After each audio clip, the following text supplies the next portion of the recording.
D'accord, on va revenir sur certains points que vous avez évoqués. Donc, je vais commencer par le premier point, notamment la formation.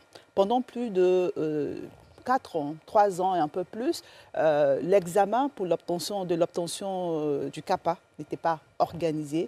Le barreau de Côte d'Ivoire a été indexé. Est-ce que ce soir, vous pouvez nous permettre de comprendre pourquoi pendant si longtemps, on ne permettait pas à ceux qui aspiraient de devenir avocats, ne serait-ce que de passer cet examen?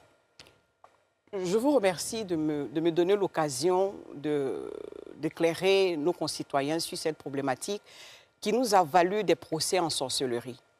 On a entendu dire que le barreau se cartélisait, que nous fermions la porte à nos jeunes frères pour ne pas qu'ils rentrent dans la profession et que nous empêchions les plus jeunes parce qu'on voudrait rester protéger nos acquis. Ce sont des affirmations fausses, je dirais même diffamatoires. Le CAPA, jusqu'à 2019, la date d'entrée en vigueur du règlement d'exécution 8 mois relatif au CAPA, était un diplôme universitaire organisé par l'Université d'Abidjan. Nous tous, moi y compris, avons passé le CAPA au sein de l'Université Félix Houphouët-Boigny d'Abidjan. En 2019, par la volonté des barreaux de l'espace 8 mois et par l'accompagnement des pouvoirs publics, c'est devenu un diplôme professionnel. Donc, il fallait passer d'un diplôme universitaire au diplôme professionnel. Okay. Il ne va pas vous échapper que ce n'est pas le cœur des métiers, ce n'est pas notre cœur de métier d'organiser un concours ou un examen. Donc, il fallait mettre les outils juridiques en place. Il fallait préparer l'ordre à organiser lui-même le CAPA.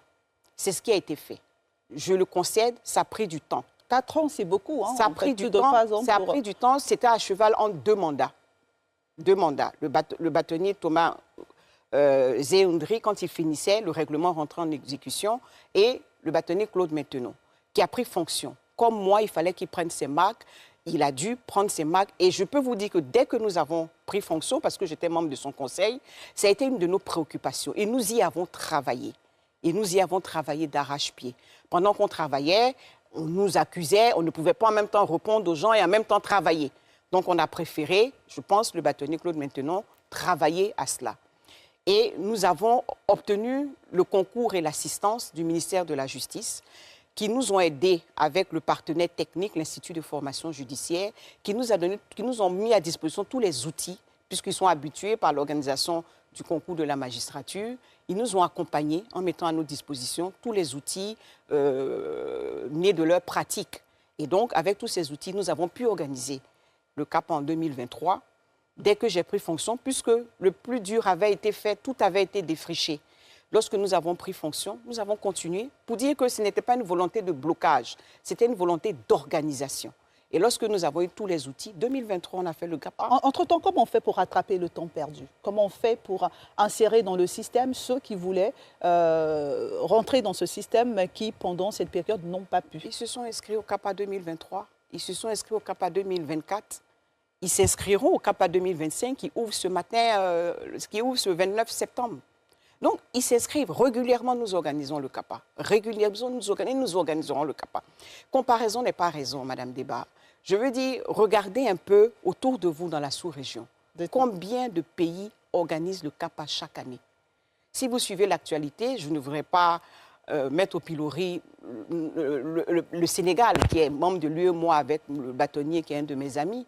Mais vous avez vu que le chef de l'État a dû intervenir pour dire qu'il faut que le CAPA soit organisé. Pendant que nous organisons le CAPA régulièrement, une fois que cette difficulté technique a été réglée, nous avons organisé en 2023, 2024, 2025, qu'ils s'inscrivent au CAPA, qu'ils en remplissent les conditions, parce que c'est ça aussi une des exigences. Le règlement UEMOA exige qu'ils aient le Master 2 agréé CAMES. Ce n'est pas nous, c'est un règlement communautaire. Donc, il y a ce premier tri qui est fait. Ceux qui viennent déposer leur candidature, il faut qu'ils apportent la preuve que leur Master 2 est agréé CAMES. C'est une exigence légale. Et une fois que c'est fait, nous passons l'examen. Le CAPA est un examen, ce n'est pas un concours. C'est 10 de moyenne. Il faut avoir 10 de moyenne pour avoir